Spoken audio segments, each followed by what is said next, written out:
Hello, everybody. Welcome Good to. movie show. And today we will be re-reviewing once again The Revenant. The Revenant. Leo's trying to really get that Oscar. He really is. Poor Leo. He had to crawl inside of a. Oh no, this one we will try not to spoil like the last one. All right, so let's just start off. The movie begins with a white man and his half-Indian son, John Glass. John or Joe? Is it Joe or John?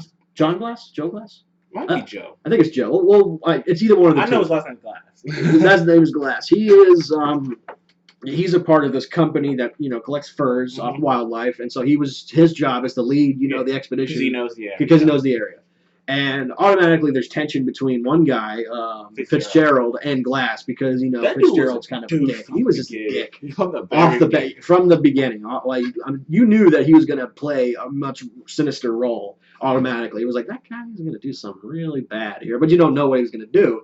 So anyway, they get attacked by Indians because obviously the Indians don't like what they're doing. So if they get attacked by the Indians, half of their money and their men are gone. Pretty much. And then they have to make it. I gotta admit that scene at the beginning was an awesome fight scene. Like, that was awesome. The gunfights, the arrows, the camera angle where it would just spin and come back and it spin again around and it do like this whole. Yeah, it reminded me of that movie, The Argonne Forest, the World War I movie, and also All Quiet on the Western Front. That's what it reminded me because the camera was similar. I'll tell you one thing. How they did it. This might be the most, some of the shots are some of the most beautiful shots I've seen this year. Like, some of them are just like, wow, this is pretty awesome. Like, But also off the bat, guys, I'm going to say that this movie is very slow. Oh, it's a slow movie. So if you're one of those people who like fast-paced movies, you're not going to like it. Yeah, it's one you will be sitting there falling asleep. You gotta have patience. You gotta have patience. But it's worth it. The patience is rewarded because the movie is fantastic. It's a good movie. And so what else? The acting was superb. No one did a bad job. Tom Hardy was great. Tom Hardy was great. Was great. The officer, the army officer was good. The son was good. Hawk was good. The kid who was on with them, I always forget his name, but he was good. He played. The kid I think he's talking about is the kid that played plays in the Maze Runner. He was like the chief. Yeah, and he was sort of guy. He was in Meet the Millers too. So yeah, that kid. That's who we're talking. I can't remember his name, but so anyway, events unfold and he gets mauled by a bear. And that was a vicious. There are some scenes in this movie that are so vicious and violent. It's crazy. Like you would think Quentin Tarantino made this movie, but he got mauled by a bear. He got mauled once. That was some great CGI, by the way. That was. He got mauled once, and then the bear stops and goes to the cubs, right? Yeah. So then he's pissed, and so now he wants to kill the bear, which that didn't make sense. That was my only wrong with the movie. That was it. That was the only thing I had a problem with. He could have just crawled away. He couldn't. No, he just could have stayed still. That's it. He could have stayed still because, I wouldn't say fire the gun, but even though he fired the gun, but not at the bear, away from the bear, didn't even come close, and the bear would still attack him because that'd be a sign of offense. But anyway, all he had to do was wait there until the bear, was away. I mean, he would have gotten away with a minor injury. Well, maybe not minor injury. But it would have been as bad. It would have been as bad. And then the bear fell on him, and then I was like, dude, I don't know if I can buy. That's about a 600-pound bear. I don't know if I can buy. Maybe I could buy you surviving the attack itself. Maybe I could buy that. Maybe. But they kind of went overboard. They kind of went the bear falling on you, that was a little bit I'm calling beef. Yeah, that's bull. Because then he gets mauled once, he shoots it once, the bear attacks him again. I'm like, all your internal organs, first of all, your organs are barely hit, your skin is basically barely hanging on anyways from the mauling itself, and then the bear falls on you, that would be the kill shot right there. Yeah. And so, anyway, after that, they patch him up as best they could. And I give him props for stabbing the bear in the neck and killing it, though. Yeah, and they use the bear's pelt as something to keep him warm because it is cold, because it is the winter months. Mm-hmm. So that's where the whole movie, that's where it just takes off after that. It takes off. So let's talk about the actual. I guess it wouldn't be a spoiler to say that Fitzgerald kills his son because it was in the trailer.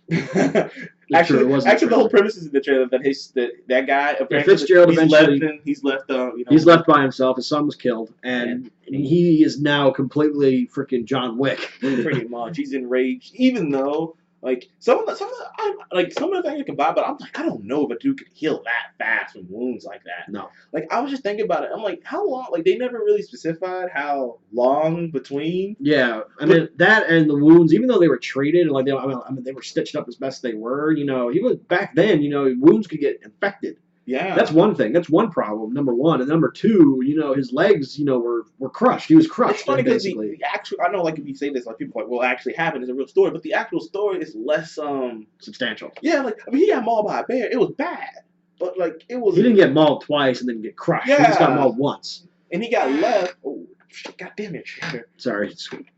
But yeah, he got mauled once, and there was a guy named Fitzgerald who left him. Yeah. But in the actual story, he never healed completely. He just crawled. He crawled all the way. Crawled for miles. It might be even more hardcore in the actual story because he crawled the whole time. Yeah, I mean, like in this movie, he crawled for a long time, but then he was able to walk a little bit. He was able to like kind of limp his way out. Shit, but in the movie, you can't even tell he got mauled by a bear, honestly. Except for the scars. That's it though. But I'm just like, wow, he got mauled viciously by a bear. You figured he'd have like some kind of problem.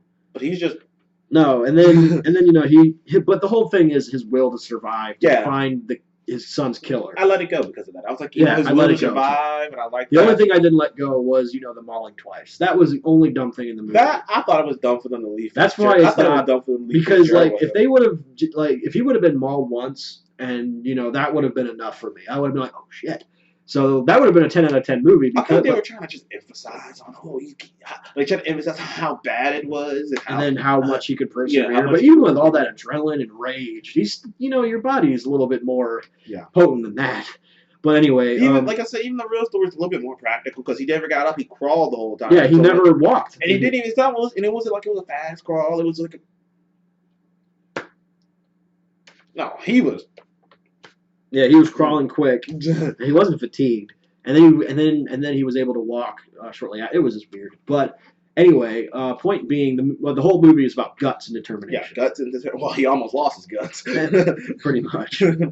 But that's the story. But there's so many other subplots, subplots. There's like the French expedition who kidnapped one of the chieftains or someone's daughter. Yeah, and they use her. They use her as a pleasure tool. I mean, we were saying this earlier.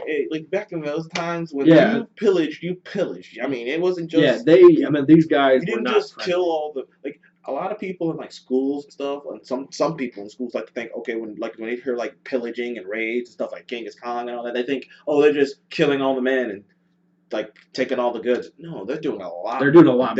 Genghis Khan raped so many women. People. They're kidnapping women. I mean, it's the thing. Like it was the thing back then. And then I'm like, okay, I don't think they explained who these French guys actually were. I know they were trading with the Indians. Yeah, they were. No. That's what they were doing. They were basically the same as the fur people, but they were more, like they traded with the Indians in raw goods, I think, instead. Well, some Indians, but they killed that one Indian and kidnapped her. So yeah, and then they used her as pleasure. I mean, pleasure tool, and so I'm sure that someone on the internet's going to be butthurt about it. Like that's the thing about rape is a touchy subject to have in a movie, but it's a thing that happens. Especially the N-word, like in the Hateful Eight. It's like I hate that too. I'm just like I am an African American, and I know like. And this is coming from a black guy. This is coming from a black guy. The time period itself, that's how it was. You don't want to be fake about it. Like I would think it was weird if they went to that time and they were just like, hey, no, you would have called me this. I mean, I know you would have. Like, so they're being more accurate with it, so it makes sense to me. So I mean, I'm rolling with it. It's that's coming from him, guys. So that tells you it's something. But anyway. What else? Now let's talk about. I guess there wasn't a whole lot of CGI. The bear was a CGI. It's funny because we just got to talk about a movie with a lot of plots and a lot of different twists. Yeah. This movie wasn't one of those. This movie was not one of those. It was straightforward. I mean, it's simple. Straightforward. But that was simple. But you know what though? I think that was a strong point. Literally, we can tell you the plot of the movie and you know the whole movie. Yeah. It's really, but it was well executed. That's why there are spoilers in the movie, but the ending is the biggest. It's not even that many spoilers, really. There's not many spoilers in The Revenant that we haven't already said, but they're not spoilers because they were shown in the trailer. Mm-hmm. All right, what you gonna give it? Well, now let's talk about. Let's see, what else was there? Oh, the Indian, the friend, his buddy he found him, and then he helped him out a little bit. Yeah, they helped him out a little bit. And stuff. So, I think that was really cool how they added, he was kind enough. Even though when they were eating that, what was it, a buffalo? Yeah, buffalo. I was like, dude, there's a fire right there. It's fire. I know, that was also kind of stupid. Well, this is if you want to get scientific about it. That, even though it was cold, there's still bacteria in it because, the body is still warm. Well, we accepted that, I didn't even know you could eat bone marrow. You can. Well, I meant, like, the bone marrow itself can be eaten if it's cold, but when you have, like, a buffalo that's been gutted... I wonder what that tastes like. What? Bone marrow. It doesn't taste good. I mean, I don't like it. I personally don't like it. Yeah, I've eaten. Eating bone marrow? Oh, soup. Bone marrow soup. It's not. I mean, well, I guess if you're starving to death. Well, I did it because I went camping. Well, you weren't starving to death, but like Leo, you had to. I wouldn't be. Oh, I wouldn't. Anyway, and also there's another thing. This is what Leo did in real life, guys. I mean, I guess I'm just gonna call spoiler on this one because one spoiler. One spoiler. I guess. I mean, I don't even know. I'm just gonna say spoiler anyway. Spoiler alert.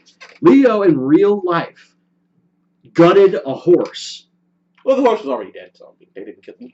No animals were killed in the process. No animals were killed in the movie. It was a dead horse. It was already dead. But the fact was, he's kind of beating the dead horse. Yeah. He literally slept. There was a scene where he slept in a dead horse for. And it was a real dead horse. And it was a real dead horse. He didn't gut it on camera, but the fact that it was a real carcass was just like. Excuse me? He really wanted it. He really scripted out naked and got into a real carcass. Yep. He really wants this Oscar. He really wants this Oscar. He's not going to get it. But you know what, though? You know what the cool thing was with them? Like, this is how you knew he spent time with the Indians because, he was like, he said thank you to the horse. It was like, thank you for keeping me warm. Mm-hmm. And then respect everything, Yeah, respect everything. But, Joe Glass was kind of a badass. Because I think he could this is what I think. I think they kind of made Joe Glass be a little bit weaker than he was because here's the thing. Like if him and Fitzgerald went at it when he was 100%, Joe Glass would kick Fitzgerald's ass. But that would be Fitzgerald did. I will say that I did like that. Like I said it before, I liked that Fitzgerald. Even when he came back, even when everything was going against Fitzgerald, even when people started going, "Oh shit, hey, where's Fitzgerald? You lied," and even when everybody arrested him. He never once was like, "Oh, I'm sorry." No. He did not regret. He was talking just the whole time. He was talking shit. Killed the commander, actually, which is a spoiler, by I just realized. But anyways, and even in the end, he was just like, he's like, you killed your son. He's like, you killed my boy. Well, you shouldn't have raised a little bitch. I was like, wow. Even in this part, you're still doing this. You're still talking that shit. Was a brutal fight. That ending fight was brutal. Mm.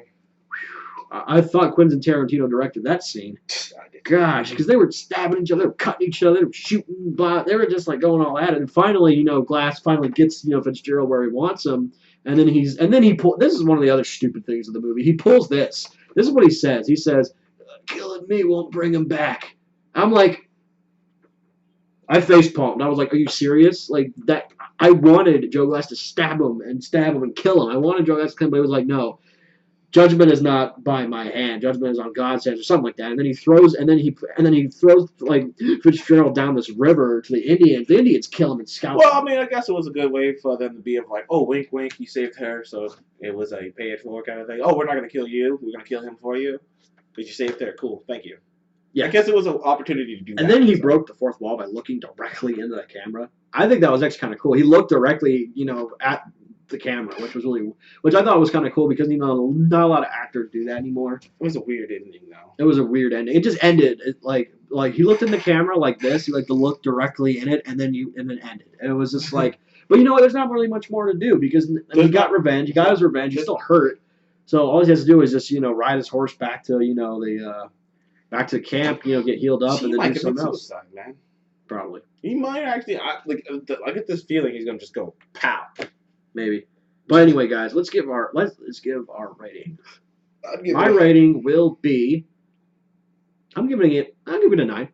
Because it's not a 10 because obviously of the mauling scene. I give it a 9 too. The mauling scene was one of them. The eating of raw meat out in the open was kind of stupid, I thought.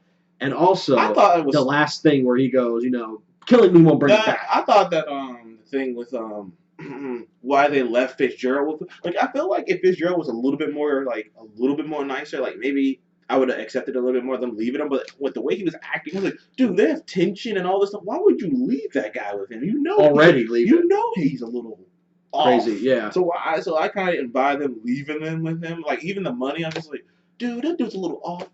How do you know he's not gonna just kill him and leave? You don't know.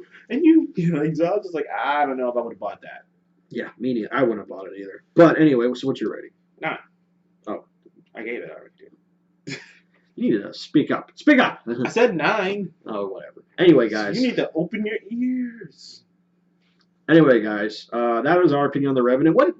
Tell us your opinion on the Revenant. Give us your 1 to 10 rating about the Revenant, and please give this video a like and give it a thumbs up, and subscribe if you want to see more from us. Mark's not here today.